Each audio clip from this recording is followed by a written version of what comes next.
cross-county routes if we go down to 3. I think we were asked at one time, what would be the least amount of runs we could do and, have it make sense, have us not completely lose ridership.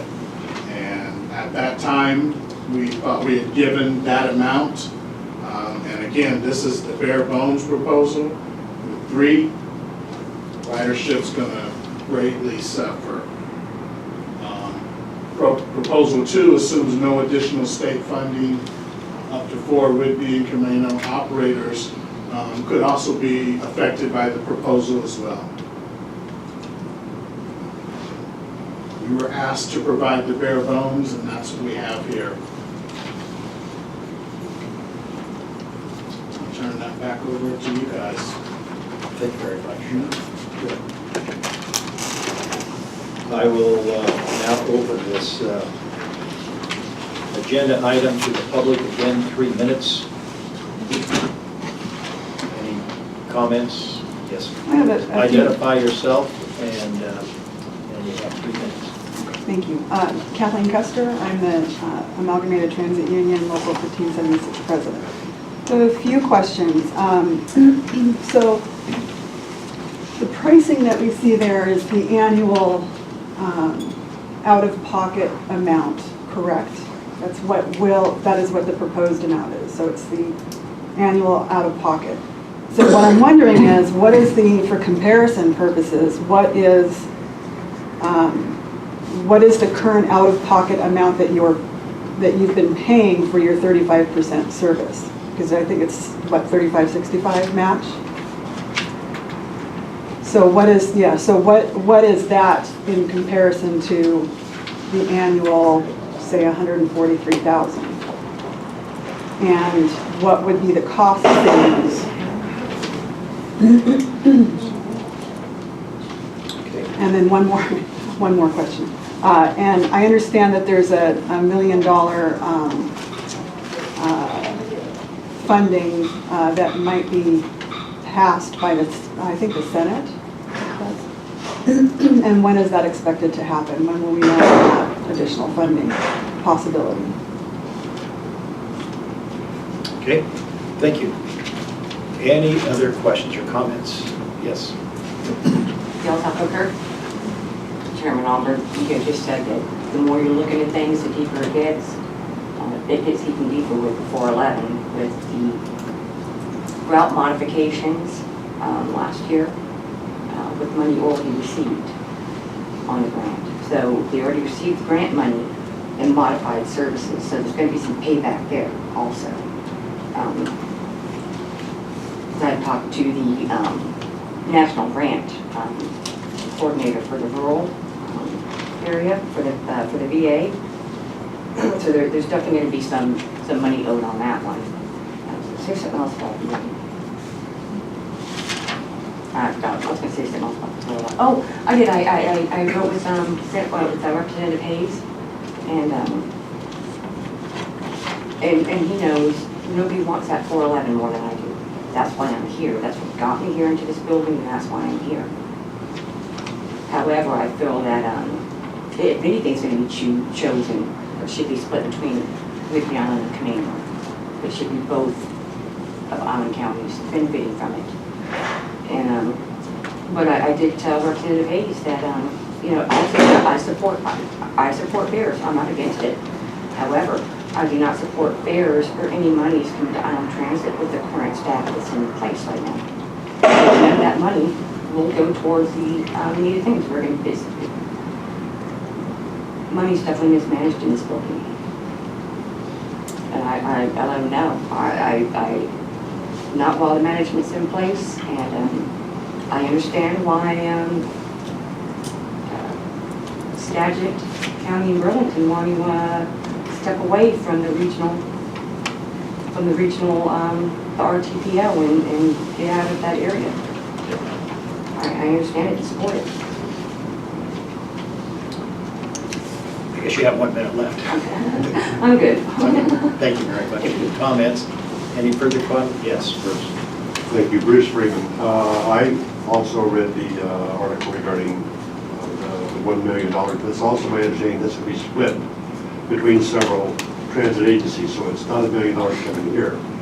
But it's also a caveat to that is that they want to have a fair fee or a fee charged for us to get that money. Now, if those funds do come, a portion of it, what's our ability to enact that fare? Are we even thinking that direction? I know it's something new, but we need to be thinking how we're going to charge a fare in order to get that money if that's the case.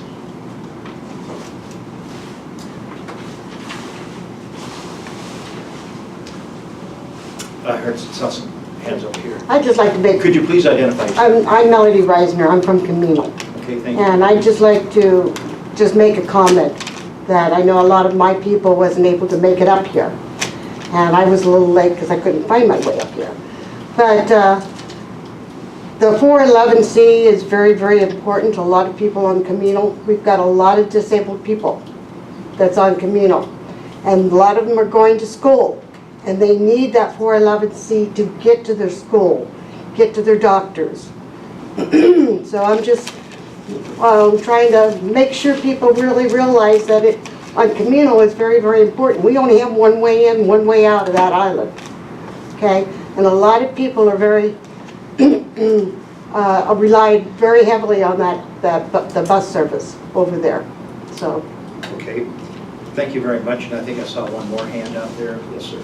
Yeah, my name is Stan Nelson from Camino. I just want to agree with a lot of what she said, that if you take completely away the second option away from Camino, that would be devastating for Camino. Connections from Snohomish County that go through with us too, I mean, it would be really bad. So that's all I'll say. Thank you very much. Any further questions or comments from the audience? One more. Diane Kelly from Camino. I was just wondering if you're going to be cutting a lot of service going to Skagit, that would involve cutting more than probably 4, because if you have that little of buses there, you're going to not have as much maintenance, physical maintenance. You're not going to need all the staff that we have there. Okay, thank you for your comments and questions. So, any further comments before we close public comment period? And we've got 10 minutes left, so I'm going to close the public comment period and go to the board and to the staff. And I'm going to start on the left side with Jim, so if you can answer some of these questions, if you care to. Well, I believe for this Tri-County Connector, a lot of the maintenance is done here at the main facility, is that correct? So those, just to answer that last question first, I can't say what the impact would be on staffing on Camino, but the concern about maintenance is that I think mainly impact here if those buses are maintained less. The other thing I wanted to say is that I paid attention mainly to the financing or the financial questions here, and I did have a very positive discussion this morning with Paul Aaron about whether the annual cost of proposal number 1 was doable within our current budget parameters.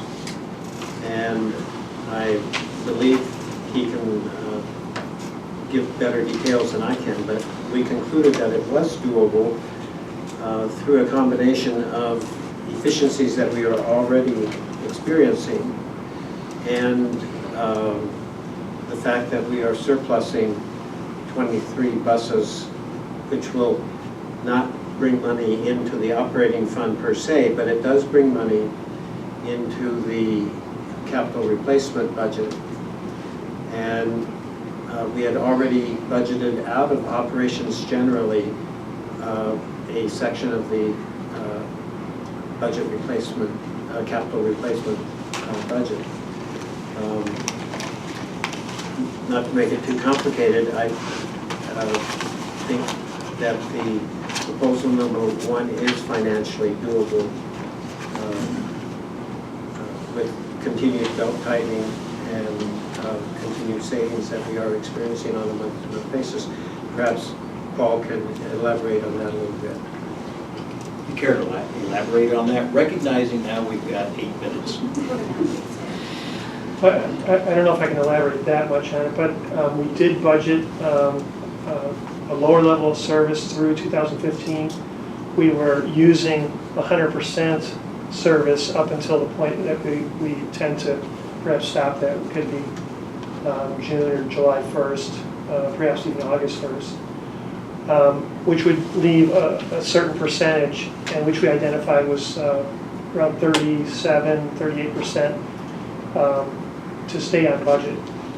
And so that first proposal fits within those parameters, so I think it's definitely doable.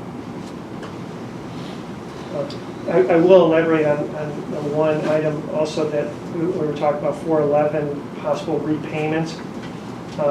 It's not, we won't owe any money in terms of repayment on 411. The way that the grant system works is we come to an agreement and we provide so much service and they pay us back for that. When the grant was taken out, this agency decided to receive those payments on an even basis over that 2-year period. And we provide more service than is required under the grant. And so what had happened there is we fulfilled our service requirement already, and yet we still receive those payments through the term of the grant. So there won't be any repayments on that necessary, or because I believe we've already fulfilled our service side of it. Okay. Thank you. Jill?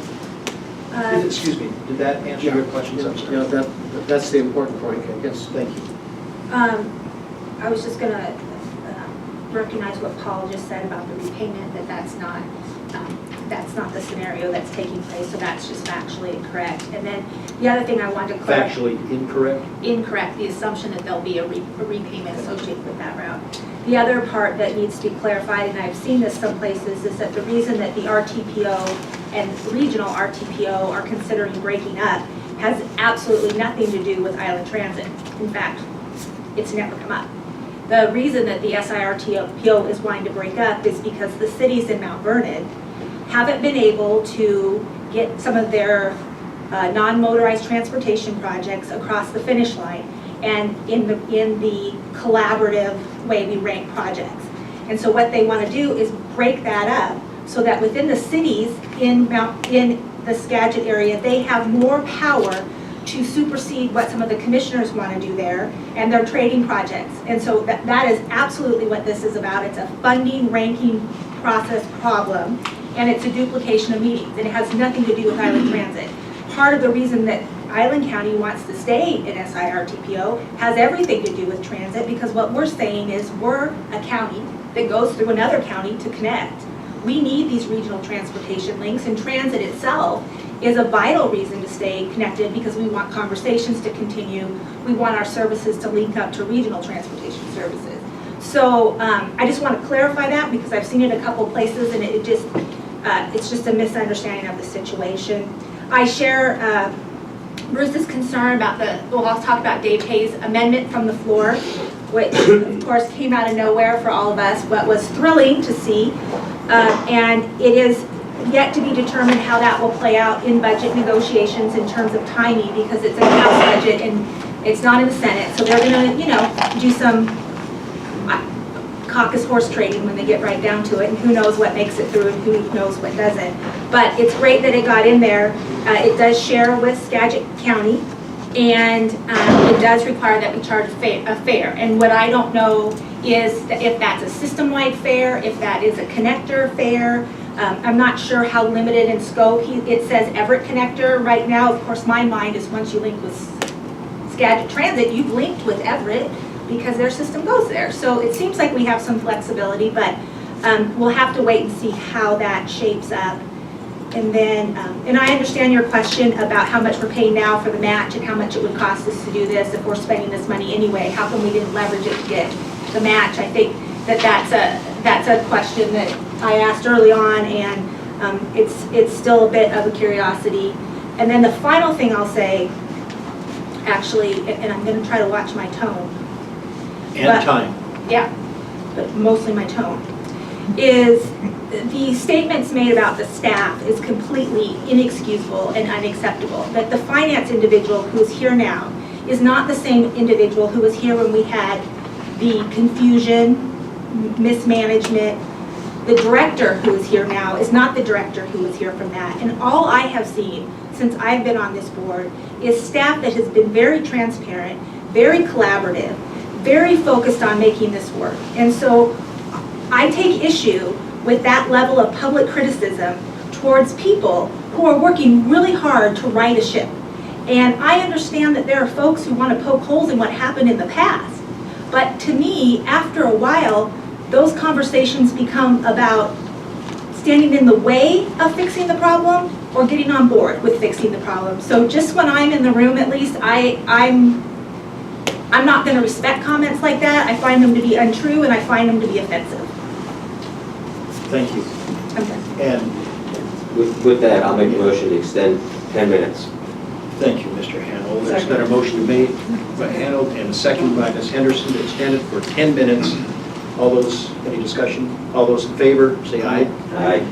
All those who say no, the motion passes. We will extend it until 10 minutes past 12. And while you're on that, Mr. Hanold, listen to you. Yeah, well, I just, there are a couple of questions that came from the members of the public sitting out here also crossed my mind because I was wondering, I would like to see a comparison of what our current costs are as in comparison with what the costs are with one of these proposals.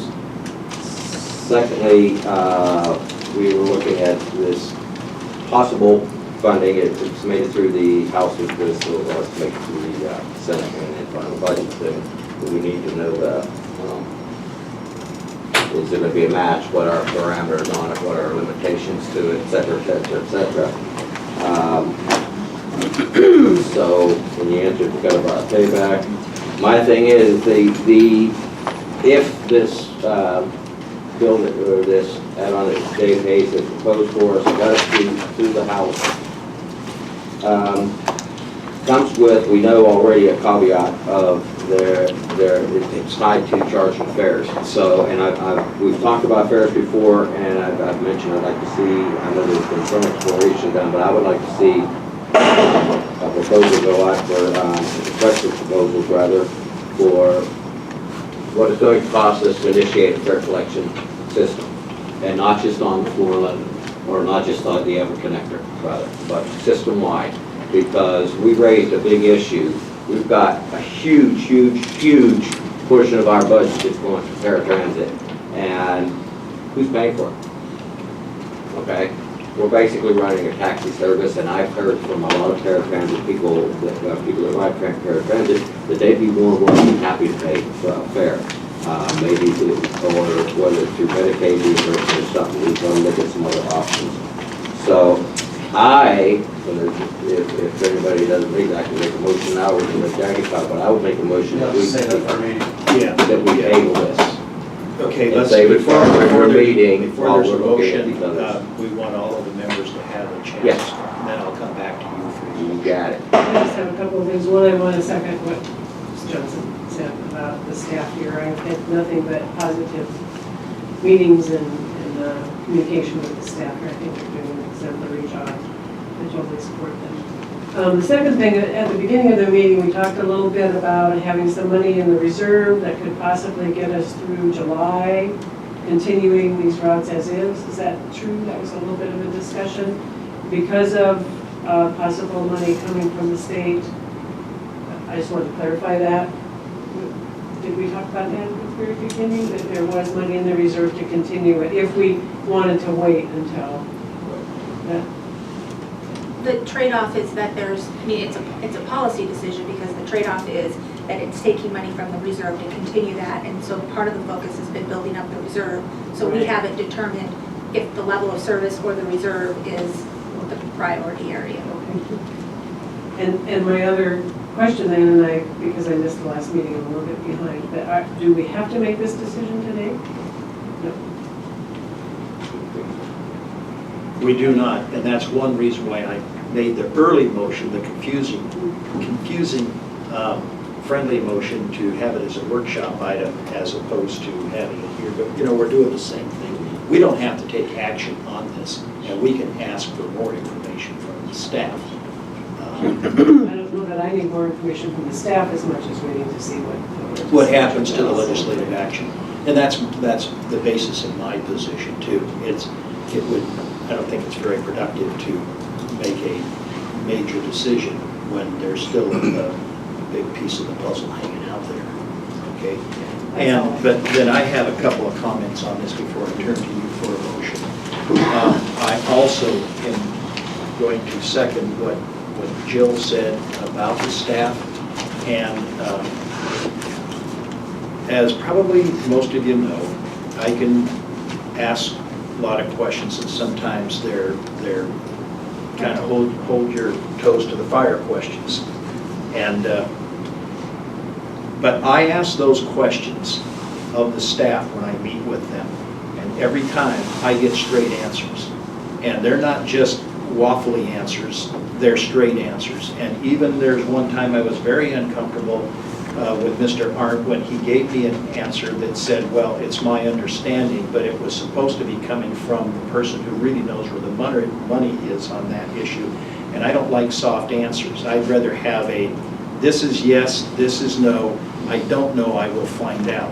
And this is the tenure that we have had this communication relationship when we're meeting privately. So I don't need to say any more about that. The staff has been great to work with. They're joining these meetings where they haven't been here before. They're involved in the ground-up decision-making decision to develop policy. And even though it's not on our agenda, I'll tell you how I feel about working with Ken, is I would really consider even extending his contract another 6 months. We have a lot of plates in the air right now. It wouldn't serve this transit district, in my opinion, any good to change horses in the leadership as we're going through these recovery periods. And we can save that for a different action item, but I think it should be on our radar to address that. So in no disrespect to you, Gail, or anybody else who feels that way, we are getting really good support from the staff, in my experience on this board so far. Thank you. I will entertain the motion. Yes, I would, Excuse me, one more. I'm sorry, I need to ask one more question about process before Commissioner Hamlin's comment. In terms of changing routes, are we required to do, or should we be considering doing outreach to these communities before we make a final decision? And if so, what would stop us from starting that outreach piece now while we're considering what route changes we may or may not want to make? Or am I a conversation behind and we're already doing that? It does require outreach, and we can do that as soon as possible. I mean, we just need to get a few. We wouldn't know what to present to the community in terms of schedule change. I'm sorry, let me clarify. When we do find out, when we do have more information on where we might be going with this, if we have at least a range of scenarios. But I think the sooner the better, regardless of what's coming before us. We need to be ready with an outreach program, because that takes time. And we can't spend, I would say, unnecessary time going through a couple months or a month, even a month of public hearings, and then deciding to make a decision. So I think that the sooner we go through that process, the better. But I think, I'm sorry, go ahead. No, I'm sorry. But I think we do need to see what's going to happen in the legislature before we have a better picture of where we need to focus our attention on public outreach. And so you think we need to have that first? There's not any wisdom in going out there with the worst case scenario, communicating to the community that this is worst case scenario, what could happen? And then as we get more information coming, if it's more positive, we come back with a more positive solution. If it's the worst case scenario, we've already communicated that and started early.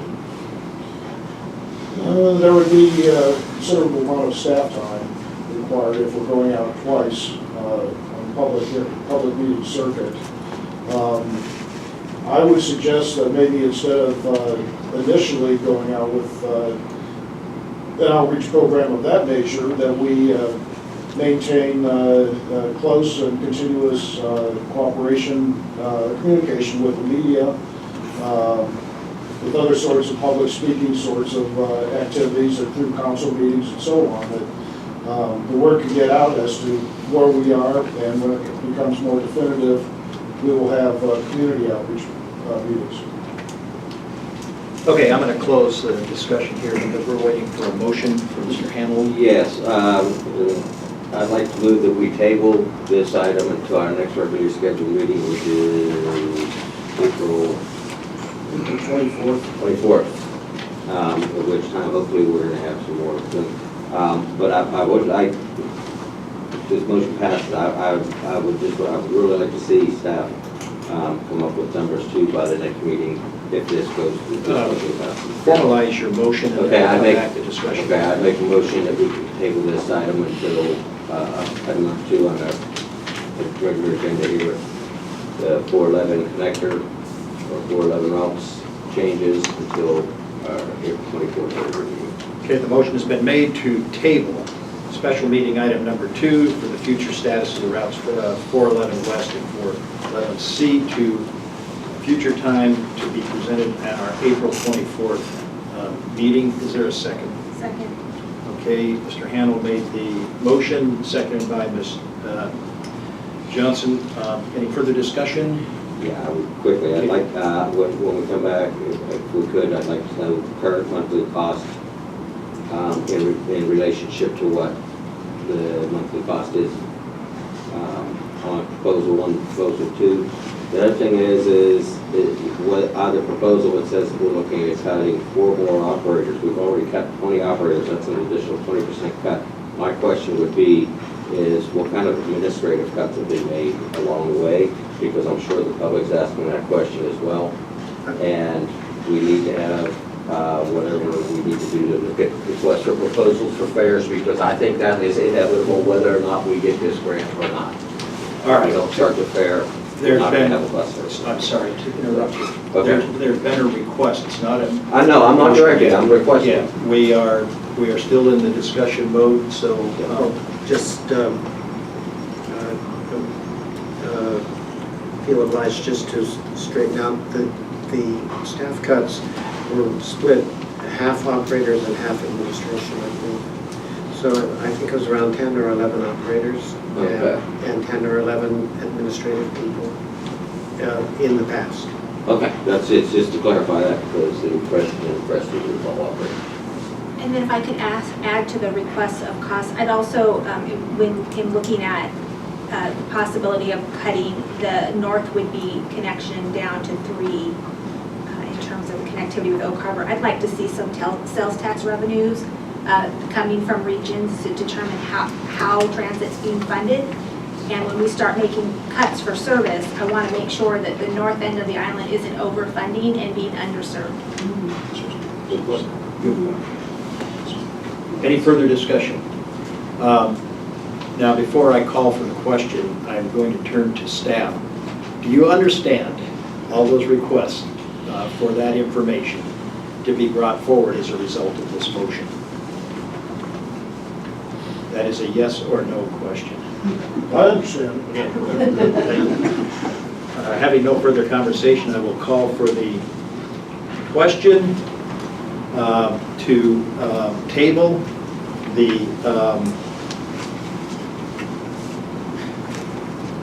the Tri-County, the 411C and the 411W action until our April 24th meeting.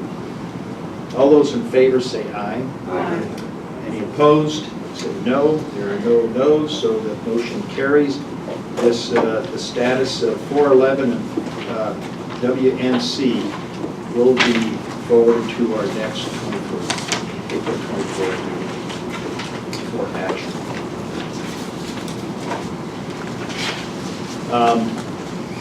Any further discussion? We are out of time. I will entertain a motion to adjourn. Second. All right, we have a motion and a second to adjourn. All those in favor say aye. Aye. Opposed? None. We're adjourned. Oh, what a forgot. Yes, you wait for signatures.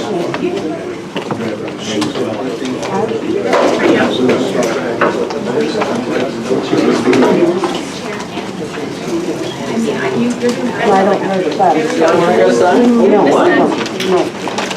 No, I just, I mean, you know, that,